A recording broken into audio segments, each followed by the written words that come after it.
لوگوں میں یہ مشہور ہے کہ موجودہ بندر انہی کی نسل میں سے ہیں، لیکن یہ غلط ہے۔ ان سے پہلے بھی بندر دنیا میں موجود تھے اور یہ موجودہ بندر ان سے پہلے بندروں کی اولاد میں سے ہی ہیں، کیونکہ صحیح روایت میں ہے کہ کوئی مسخ شدہ قوم 3 دن سے زیادہ نہیں جیتی، نہ کھاتی ہے، نہ پیتی ہے اور نہ ہی ان کی نسل چلتی ہے۔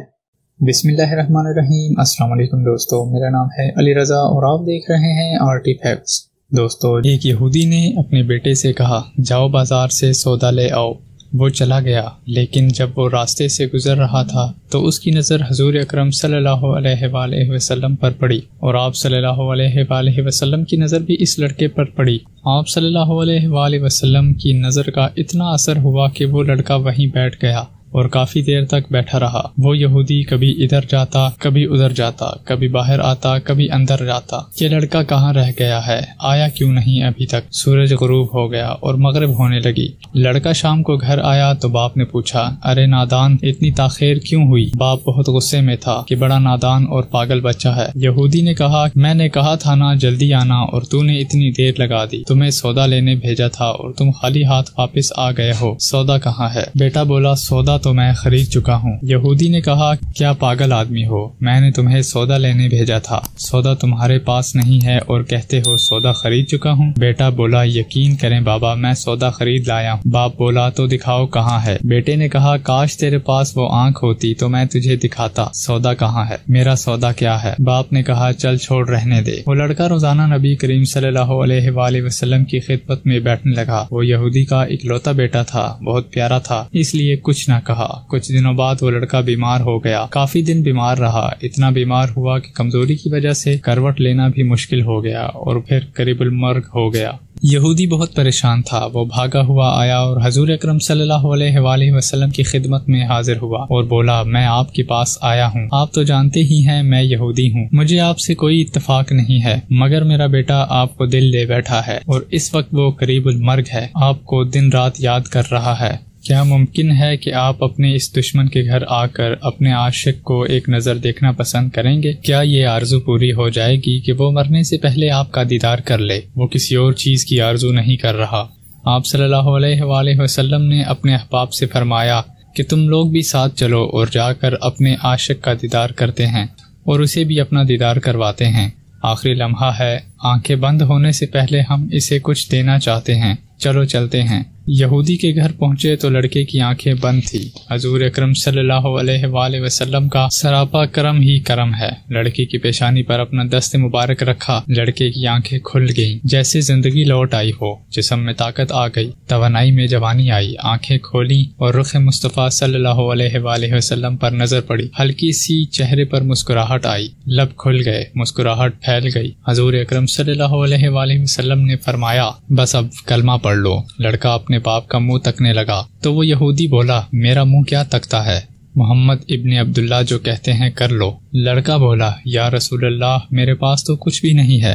آپ صلی اللہ علیہ وآلہ وسلم نے فرمایا، بس تم کلمہ پڑھ لو، میں جانوں اور جنت جانے، تم میرے ہو جاؤ، جنت بھی تو میری ہے، جنت میں لے جانا میرا کام ہے۔ لڑکے نے کلمہ پڑھا، جب اس کے منہ سے نکلا محمد الرسول اللہ، روح پرواز ہو گئی، کلمے کا نور اندر چلا گیا، آنکھیں بند ہو گئی، لب خاموش ہو گئے۔ لڑکے کا باپ جو یہودی تھا بولا، میں اور آپ دونوں مخالف ہیں، اس لیے یہ لڑکا اب میرا نہیں رہا، اب یہ اسلام کی امانت ہے۔ اب کاشانہ نبوت صلی اللہ علیہ وآلہ وسلم سے اس کا جنازہ اٹھے تب ہی اس کی عزت ہے، لے جائیں اس کو۔ پھر آپ صلی اللہ علیہ وآلہ وسلم نے اپنے احباب سے فرمایا، سب مل کر اسے اٹھاؤ اور اس کے جنازے کو کندھا دو۔ آپ صلی اللہ علیہ وآلہ وسلم جب یہودی کے گھر سے نکلے تو یہ فرماتے جا رہے تھے، اس اللہ کا شکر ہے جس نے میرے صدقے سے اس بندے کو بخش دیا، اس اللہ کا شکر ہے جس نے میرے صدقے سے اس بندے کو بخش دیا۔ اللہ اکبر۔ کیا مقام ہوگا اس عاشق کی میت کا جس کو احباب رسول صلی اللہ علیہ وآلہ وسلم جیسی عظیم ہستیاں کندھا دے رہی ہوں اور آگے آگے محمد مصطفیٰ صلی اللہ علیہ وآلہ وسلم خود ہوں۔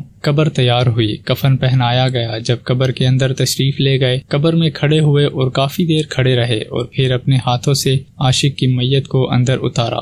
آپ صلی اللہ علیہ وآلہ وسلم قبر کے اندر پنجوں کے بل چل رہے رہے تھے، مکمل پاؤں مبارک نہیں رکھ رہے تھے۔ کافی دیر کے بعد جب آپ صلی اللہ علیہ وآلہ وسلم قبر سے باہر آئے تو چہرے پر تھوڑی زردی چھائی تھی، تھکن محسوس ہوئی۔ صحابہ پوچھتے رہے، یا رسول اللہ، یہ کیا ماجرا ہے؟ پہلے تو یہ بتائیں، آپ صلی اللہ علیہ وآلہ وسلم نے قبر میں پاؤں مبارک مکمل کیوں نہیں رکھا؟ آپ صلی اللہ علیہ وآلہ وسلم پنجوں کے بل کیوں چلتے رہے؟ تو نبی کریم صلی اللہ علیہ وآلہ وسلم نے فرمایا، قبر کے اندر بے پناہ فرشتے آئے ہوئے تھے، اس لیے مجھے جہاں جگہ ملتی تھی میں پنجہ ہی رکھتا تھا، پاؤں رکھنے کی جگہ ہی نہیں تھی۔ میں نہیں چاہتا تھا کہ کسی فرشتے کے پاؤں پر میرا پاؤں آ جائے۔ پھر صحابہ کرام نے پوچھا، آپ صلی اللہ علیہ وآلہ وسلم قبر کے اندر کیوں گئے؟ ہم چلے جاتے۔ تو آپ صلی اللہ علیہ وآلہ وسلم نے فرمایا، میں نے اس لڑکے سے کہا تھا تیری قبر کو جنت بناؤں گا، تو اب اسی قبر کو جنت بنانے قبر کے اندر چلا گیا تھا۔ اور صحابہ نے پھر پوچھا کہ حضور اکرم صلی اللہ علیہ وآلہ وسلم آپ اتنے تھکے ہوئے کیوں تھے؟ فرمایا، تھکا اس لیے ہوں کہ فرشتے اور حوریں اس عاشق کے دیدار کے لیے آئے تھے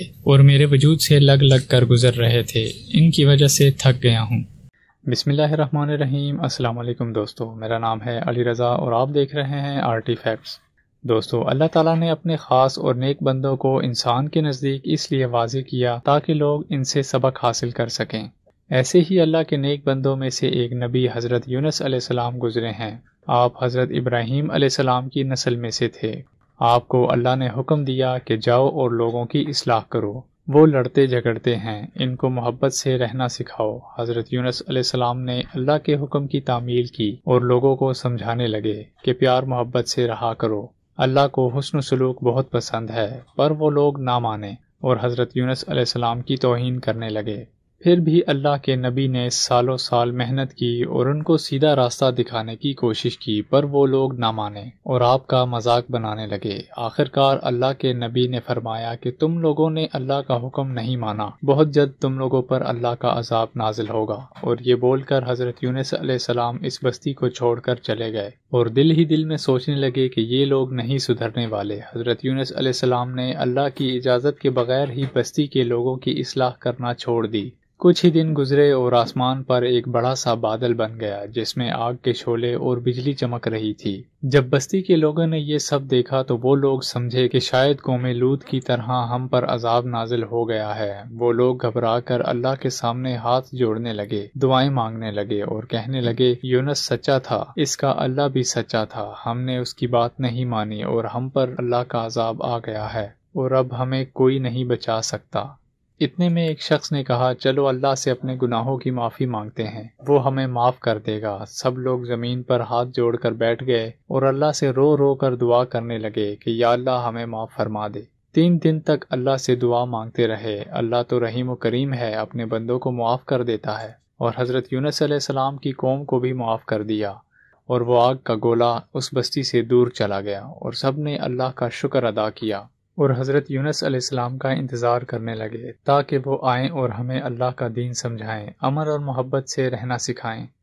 اور دوسری طرف حضرت یونس علیہ السلام کشتی میں سوار ہو کر اس بستی سے دور جا رہے تھے اور سوچ رہے تھے کہ دوبارہ کبھی اس بستی کے لوگوں کے پاس نہیں آؤں گا اور نہ ہی ان کو سیدھا راستہ دکھاؤں گا۔ کشتی اپنے مقام کی طرف رواں دواں تھی کہ اچانک طوفان آ گیا۔ کشتی کے مالک نے کہا، کشتی کا وزن کم کرنے کے لیے جو بھی سامان آپ لوگوں کے پاس ہے وہ سمندر میں پھینک دیں۔ سب نے مل کر سارا سامان سمندر میں پھینک دیا، پھر بھی وزن کم نہیں ہوا اور نہ ہی کشتی سنبھل سکی۔ تب ایک شخص نے فیصلہ کیا کہ ہم میں سے کسی ایک کو سمندر میں گرنا ہوگا۔ سب ایک دوسرے کی طرف دیکھنے لگے۔ سالار بولا، قراندازی کرتے ہیں، جس کا نام آئے گا وہی سمندر میں جائے گا۔ جب قراندازی کی گئی تو حضرت یونس علیہ السلام کا نام آ گیا۔ سب کہنے لگے، یہ تو اللہ کا نبی ہے، اس کو سمندر میں نہیں ڈال سکتے۔ ایک بار پھر قراندازی کی گئی، پھر حضرت یونس علیہ السلام کا نام آیا۔ تیسری بار پھر قراندازی کی گئی، پھر بھی حضرت یونس علیہ السلام کا نام ہی آیا۔ تب حضرت یونس علیہ السلام سمجھ گئے کہ یہ اللہ کی مرضی ہے، اور یہ سوچ کر وہ سمندر میں کود گئے۔ اللہ تعالیٰ نے ایک مچھلی کو حکم دیا کہ جاؤ میرے نبی کو اپنے پیٹ میں رکھو۔ مچھلی نے حضرت یونس علیہ السلام کو زندہ ہی نگل لیا۔ حضرت یونس علیہ السلام جب ہوش میں آئے تو ان کو پتہ چلا کہ وہ مچھلی کے پیٹ میں ہیں۔ حضرت یونس علیہ السلام اللہ سے باتیں کرتے ہیں کہ اے اللہ مجھے معاف کرنا، میں وہ کام نہیں کر سکا جو تو نے میرے ذمہ لگایا تھا۔ حضرت یونس علیہ السلام سنتے ہیں کہ ان کے ساتھ ساتھ مچھلیاں بھی اللہ کا ذکر کرتی ہیں۔ حضرت یونس علیہ السلام کو 40 دن مچھلی کے پیٹ میں گزر گئے۔ ایک دن حضرت یونس علیہ السلام کو خیال آیا کہ اللہ کو اس کی سب سے زیادہ محبوب چیز کا واسطہ دوں، پھر اللہ میری دعا قبول کرے گا۔ تب حضرت یونس علیہ السلام کو یاد آیا کہ میرے دادا حضرت ابراہیم علیہ السلام نے اپنی اولاد کو بتایا تھا کہ یہ کل کائنات محمد کے لیے بنی ہے۔ پھر حضرت یونس علیہ السلام نے دعا کی کہ اے اللہ، اپنے پیارے نبی محمد صلی اللہ علیہ وآلہ وسلم کے صدقے مجھے اس قید سے رہا کر۔ اللہ نے حضرت یونس علیہ السلام کی دعا قبول کی اور مچھلی کو حکم دیا کہ جا میرے نبی کو خشکی کی طرف رکھا۔ وہ مچھلی خشکی کی طرف گئی اور حضرت یونس علیہ السلام کو مچھلی نے خشکی پر اگل دیا۔ اتنے دن مچھلی کے پیٹ میں رہ کر حضرت یونس علیہ السلام کا پورا جسم سوج گیا اور دھوپ برداشت نہ ہوئی اور آپ کا جسم جلنے لگا۔ تب آپ نے اللہ سے دعا کی کہ اے اللہ، مجھے تو نے مچھلی کے پیٹ سے تو رہا کر دیا، اب اس تکلیف سے بھی نجات عطا فرما دے۔ تب اللہ نے زمین کو حکم دیا کہ ایک پھلدار درخت میرے نبی پر سایہ کرے اور خوراک بھی مہیا کرے۔ اللہ کے نبی اس درخت کے سائے میں صحت یاب ہونے لگے۔ جب مکمل طور پر صحت یاب ہو گئے تو اللہ کے نبی واپس اس بستی میں چلے گئے جہاں اللہ نے حکم دیا تھا۔ دوستو، حضرت یونس علیہ السلام کے واقعے میں اللہ نے ایک سبق رکھا ہے۔ جس طرح سورج روشنی دیتا ہے، زمین اناج دیتی ہے، چاند راحت و سکون دیتا ہے، کسی کو خود کچھ بھی فیصلے کا اختیار نہیں۔ سورج کو یہ اختیار نہیں کہ مشرقی اور مغربی لوگوں پر روشنی کرے اور شمالی جنوبی پر نہیں۔ بارش کو یہ اختیار نہیں کہ مومن پر برسے اور منافق پر نہیں۔ ویسے ہی اللہ کے نیک بندوں کو بھی یہ اختیار نہیں ہے کہ کس کی اصلاح کرنی ہے اور کس کی نہیں۔ کون اللہ کے قریب ہے اور کون دور ہے، یہ صرف اللہ ہی جانتا ہے۔ کون جنت میں جائے گا، کون دوزخ میں جائے گا، یہ بھی بس اللہ ہی جانتا ہے۔